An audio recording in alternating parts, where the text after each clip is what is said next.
अब स्टूडेंट का ना पॉइंट ऑफ कंफ्यूजन कहाँ कहाँ है, आप लोग एग्री करोगे मैम हाँ सही बोल रहे हो, पॉइंट ऑफ कंफ्यूजन। अभी मैं रिसेंटली एक सेट करवा रही थी, उसमें बताती हूँ। ये मत सोचना कि अभी मैम ने स्टार्ट कर दिया है, अभी मैंने कुछ स्टार्ट नहीं किया, बस बेसिक पढ़ा है और आपका कंफ्यूजन कहाँ कहाँ पे बस वही चीज़ बता रही। स्टूडेंट का सबसे बड़ा कंफ्यूजन क्या है कि मैम समझ में नहीं आता है ना कि कहाँ पे सिंपल पास्ट लगाएं। वैसे मैंने अभी सिंपल पास्ट पढ़ाया नहीं है, मैं सबको डिटेल में पढ़ाऊंगी। मैम समझ में नहीं आता है ना कि कहाँ पे सिंपल पास्ट लगाएं और कहाँ पे पास्ट परफेक्ट लगाएं। चलो मुझे कमेंट बॉक्स में बताओ, ये होता होगा सिंपल पास्ट में भी तो काम हो ही गया है और पास्ट परफेक्ट में भी तो हो ही गया है, तो कैसे पता चलेंगे? एग्री कर रहे हो ना, यहाँ पे कंफ्यूजन है? हाँ एक बार मुझे कमेंट बॉक्स में बताएंगे, क्योंकि टेंस में इसीलिए लिख लिख कर पढ़ा रही हूँ। कंफ्यूजन है। दूसरा बड़ा कंफ्यूजन एक ये भी होता है, कहाँ पे प्रेजेंट परफेक्ट लगाया जाए, कहाँ पे प्रेजेंट परफेक्ट लगाया जाए और कहाँ पे पास्ट परफेक्ट लगाए, ये भी एक बड़ा कंफ्यूजन। ये भी हाँ ये होता है ऐसा वाला कंफ्यूजन ये थ्योरी में बोलना में बहुत आसान होता है, एक ये बड़ा कंफ्यूजन। और रिसेंटली अभी मैंने एक एरर वैसे देखा भी था, करवा रही थी प्रीवियस पेपर।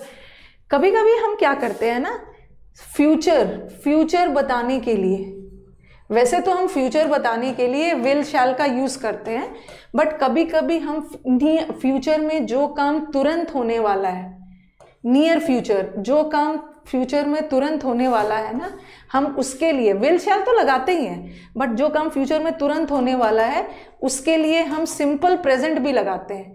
जैसे the prime minister leaves for Mumbai next month, the prime minister is leaving for Mumbai next, तो हम फ्यूचर बताने के लिए सिंपल प्रेजेंट टेंस का भी यूज कर लेते हैं और प्रेजेंट कंटिन्यूअस का भी, जो काम फ्यूचर में तुरंत होने वाला है। तो कैसे पता चलेगा मैम, दोनों यूज होता है, तो कैसे पता चलेगा कि कहाँ पे सिंपल प्रेजेंट यूज करेंगे और कहाँ पे प्रेजेंट कंटिन्यूअस यूज करेंगे? कैसे पता चलेगा कि कहाँ पे प्रेजेंट परफेक्ट यूज करेंगे, कहाँ पे सिंपल पास्ट परफेक्ट यूज करेंगे? ये सब बहुत कंफ्यूजन वाला एरियाज। ओके ये सब बहुत कंफ्यूजन होता है, ये सब मैं बताऊंगी। ओके जहाँ एक्शन पे जोर दिया जा रहा है वहाँ पे प्रेजेंट परफेक्ट लगाना, जहाँ टाइम पे जोर दिया जा रहा है वहाँ पे सिंपल पास्ट लगाना। ठीक है, कभी कभी प्रेजेंट नहीं पास्ट परफेक्ट नहीं, ये नहीं, कहाँ प्रेजेंट परफेक्ट लगाएं और कहाँ पे सिंपल पास्ट लगाएं। ये सब रूल बेस्ड नहीं है, ठीक है, ये सब बहुत कॉन्सेप्चुअल एरर्स है, ये सब बहुत कॉन्सेप्चुअल एरर्स है जहाँ पे हमारे बच्चे कंफ्यूज हो जाते हैं। रूल वाला तो कर ही लेते हैं, रूल वाला चुका है चुकी है वैसे टाइप से पढ़ लिया है। हाँ ठीक है, ये सब आपका बहुत सारा एरियाज ऑफ कंफ्यूजन होता है। कभी कभी क्या होता है ना, देखो कभी कभी क्या होता है कि आपने पढ़ रखा है कि मैम पास्ट में दो काम एक साथ हो रहा है ना, तो जो काम पहले हुआ वो पास्ट परफेक्ट लेगा और जो काम बाद में हुआ वो सिंपल पास्ट लेगा, ये तो पढ़ रखा है। लेकिन कभी कभी ऐसा होता है ना कि दोनों सिंपल पास्ट में हो जाता है, ऐसा आपको कंफ्यूजन हो जाता है और आप लोग एरर बनाते समय रॉन्ग कर देते हो। ठीक है, जो काम पहले हुआ उसको पास्ट परफेक्ट, डॉक्टर के आने से पहले पेशेंट मर गया, वो वाला तो पढ़ के रखा है। लेकिन कभी कभी ना दो काम एक साथ हो रहा है और दोनों सिंपल पास्ट में जाएगा। और ये भी पढ़ रखा है कि मैम अगर सेंटेंस का एक पार्ट पास्ट जा रहा है ना तो दूसरा भी पास्ट होना चाहिए, ऐसा जरूरी नहीं है। Tense is a game of sense, कभी कभी सेंटेंस का एक पार्ट प्रेजेंट भी जा सकता है, दूसरा पास्ट भी जा सकता है। ऐसा नहीं है कि एक प्रेजेंट जाएगा तो दूसरा भी प्रेजेंट है, एक पास्ट जाएगा दूसरा भी प्रेजेंट, कभी कभी एक पास्ट प्रेजेंट सब हो सकता है, आप सेंस देखना होता है, सेंस। ओके हाँ, सबसे बड़ा कंफ्यूजन कि आखिर ये और एक बहुत बड़ा, बोलने के लिए तो हम लोग बोल देते हैं पास्ट परफेक्ट मतलब जो हो चुका था और प्रेजेंट परफेक्ट में जो हो चुका है, तो आखिर ये मतलब दोनों में क्या डिफरेंस है, ये सब मैं यूज करूंगी। देखो पास्ट परफेक्ट एक रिलेटिव टर्म है, ये सब हम लोग कंफ्यूजन दूर करेंगे। ओके ये सब कंफ्यूजन दूर करेंगे, ठीक है, कहाँ कैसे कैसे आ रहा है ये सब हम लोग दूर करेंगे। ये सब सारे कंफ्यूजन पढ़ते समय हमें दूर कर लेना है। अब आ जाओ, अभी तो मैं एक छोटा सा और एक चीज और बच्चों का कंफ्यूजन है, अभी हम कंफ्यूजन वाला करेंगे कि मैम हमने तो पढ़ा है ना कि since and for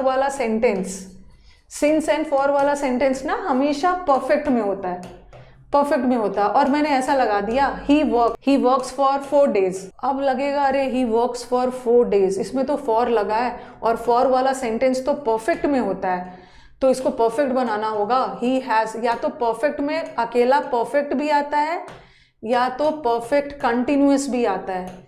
he has been working for 4 days, ठीक है, पिछले he has worked for 4 days।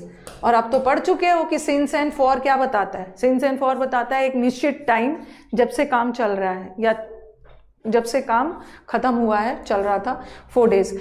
तो आपको लगेगा कि यार सिंस एंड फॉर वाला सेंटेंस तो परफेक्ट में है, इसका मतलब ये सही है, ये परफेक्ट है और ये परफेक्ट कंटिन्यूअस है, ये सही है। बट ये भी सही है, हम फॉर का यूज ना, सिंस का तो नहीं बट फॉर का यूज इनडेफिनिट में भी कर सकते हैं। ही वर्क्स इनडेफिनिट में भी कर सकते हैं बट उसका सेंस अलग जाएगा।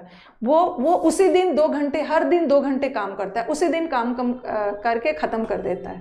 बट यहाँ उसने 2 दिन पहले काम किया, अब जाके खत्म किया। यहाँ उसने 2 दिन पहले काम शुरू किया और अभी भी कर रहा है। तो what I mean to say कि tense is a game of sense. ठीक है, सिंस एंड फॉर को हम बहुत डिटेल में करने वाले हैं कि सिंस एंड फॉर टेंस से रिलेटेड आपको कहाँ कहाँ धोखा दे सकता है।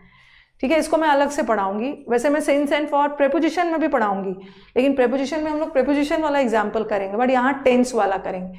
तो ये मत सोचना ना कि मैम फॉर वाला सेंटेंस हमेशा परफेक्ट जाएगा, फॉर वाला सेंटेंस इनडेफिनिट भी आ सकता है। और कभी कभी सेंटेंस में ना बगैर सिंस या फॉर लगा के भी हम परफेक्ट कंटिन्यूअस बना सकते हैं। ऐसा ज़रूरी नहीं है ना कि परफेक्ट कंटिन्यूअस बनाने के लिए हमेशा सेंटेंस में सिंस एंड फॉर चाहिए ही। He has been working, अगर मैंने लिख दिया he has been working for his firm, अच्छा ये तो छोड़ दो, he has been working day and night, दिन रात मेहनत कर रहा है, तो आप बोलोगे मैम यहाँ तो since for नहीं लगाया, since for नहीं भी लगाया बट अंडरस्टूड है। he has been working मतलब तब से लेकर अब तक दिन रात वर्क कर रहा है, बगैर since for का भी लगा सकते।